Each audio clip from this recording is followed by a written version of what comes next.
Hello, ladies. How are you all doing today? I pray that all is well. My name is Christy, and Love Covers is my charge I've been given by the Lord. And so, through Love Covers, I want to spread awareness about domestic violence, and I also want to partner and pray with you and the Lord to help women get back on track, take control of their life, and let's go forward in living and making some good decisions, making better decisions for the outcome of our families, for the outcome of our children, for the outcome of who God designed and created us to be. I do believe that through domestic violence, it is another way the enemy gains access to our lives to try and kill whatever God has put in you. It is a way to destroy the phenomenal thing that God has designed.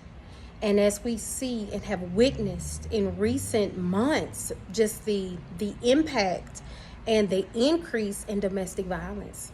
And it's to leave children lost, to leave them without both parents most times, or to leave them without that guidance. And so, how do we avoid these trap holes set by the enemy? This is sent by the enemy. It is not from God. It is not God's best for us. And so today I want to encourage you to take it seriously. Do not look at another woman and think, that could never be me. I once did too. And not in a very judgmental way, but I just thought, that could never be me. And so a lot of times, we're looking, my battery getting low. We're looking and we're observing and we're not even realizing that could the Lord be trying to show us something with what we have witnessed. I'll tell you a story real quick. I was about 22 years old. My grandfather had been in the hospital for a couple days. I ran into someone I had went to elementary and middle school with, and we had not seen each other in many years. We actually even lived in the same neighborhood, but just because, time, and you just don't see people sometimes. So it had been a long time since I seen her. We actually went to different high schools, but I had known her many years. I even knew what high school she was at. She was at our neighborhood high school. So this person was not far removed from my life, but I just had not seen them in so long. So we had graduated, maybe three years prior. And as, I see her, she sees me, we excited, we hug, we catch up quickly, which I had heard, she had a son. And at the time, my daughter was 2. And I think her little boy was like 4. So, it's 9 o'clock at night. I think she was about to get off, but we just catching up. I tell her who my grandfather is. She's like, oh my God, your grandfather is a mess. I'm like, yes, I know. So, she's like, are you going to come back tomorrow? I said, yeah, I'll be back tomorrow. I've got to see my grandfather. And so what ended up happening was come back the next day. We're visiting with my grandfather, and the young lady, the tech that's taking care of my grandfather, she's getting his vital signs and she's just looking sad. And of course my mom is like, baby, what's wrong? Why you looking so sad? And she says, yeah, my coworker and my friend, she got shot. And so I think my mom said, wait a minute, where did this happen at? And so she says, oh, Lakeside, that's the neighborhood I grew up in, I'm like, oh, really? I'm like, oh, wow, who was this person? What's their name? And then she gives me the name, and I almost fall out because I'm like, God, wait a minute, you mean I just saw her last night? You telling me I haven't seen her in probably 7-8 years, and I would run into her the night before she was murdered? And so as the details came out, she was murdered by her boyfriend, or a guy she was basically trying to leave. They had been together a number of years. She met him in high school. He was a little bit older than her, but she was wanting to do something different. I don't know the details of why, she wanted to leave him, but she wanted to leave him and had broken up with him. And instead of letting her go, he decided to end her life. She died a couple hours later that morning. They had a 4-year-old son. And not only did he take her life, he took his own life as well. And so in our minds and our hearts, we, try to grasp onto the why of that. But that day, I'll never forget something my mom said. She said, "The Lord is speaking." Now, at that time, I had been in a very tumultuous relationship.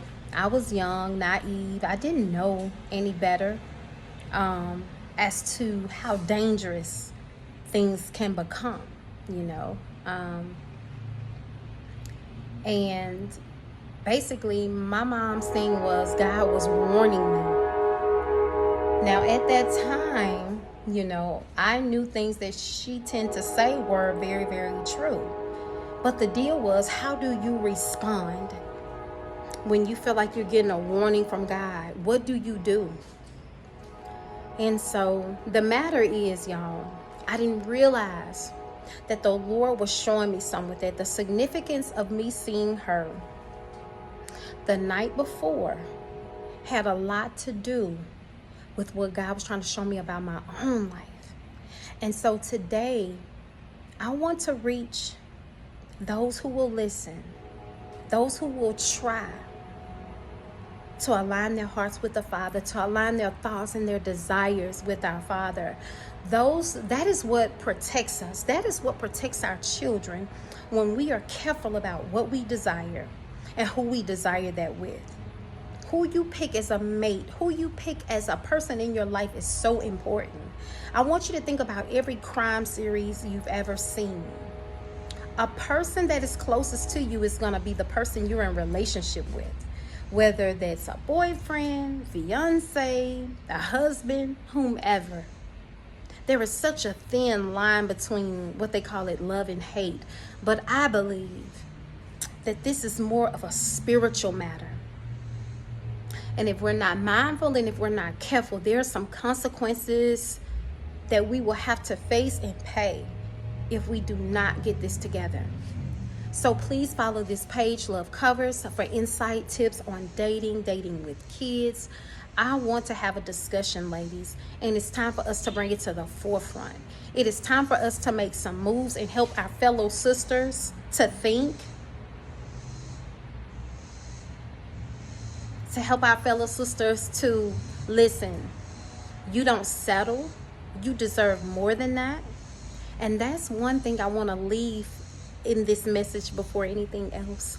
I want to tell you matter to God. I want to tell you you're worthy. I want to tell you how lovely you are. I don't care how many baby daddies you have. I don't care what you've been through. Don't let nobody tell you that you're low quality because you didn't do everything right. Nobody gets it right. Nobody gets it all together right. Maybe they got it right in that area, but I'm telling you, it's an area that they're lacking. So don't let nobody or their personality tell you that you're not worthy and you're not deserving of real love, because it does exist. I think of a personality that became famous for degrading women and have them belittle themselves. And then when I'm online, I see many women speak or comment about how they feel about themselves. And I've been there before.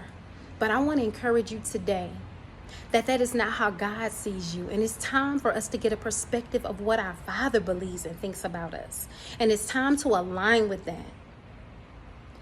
I pray right now that you will feel the warmness and love of God over your life. He is not done with you. If you're alive and your heart is beating in your chest, He has plans for you. And the seeds that He has given you, your children, they're quite dear to Him. and He has plans for their life. And it is up to you to make sure they reach the destination that God has set for them. And the way that they do that is by you doing what you're supposed to do. So it's important for us to get on track. I love you all, and I'm praying for you.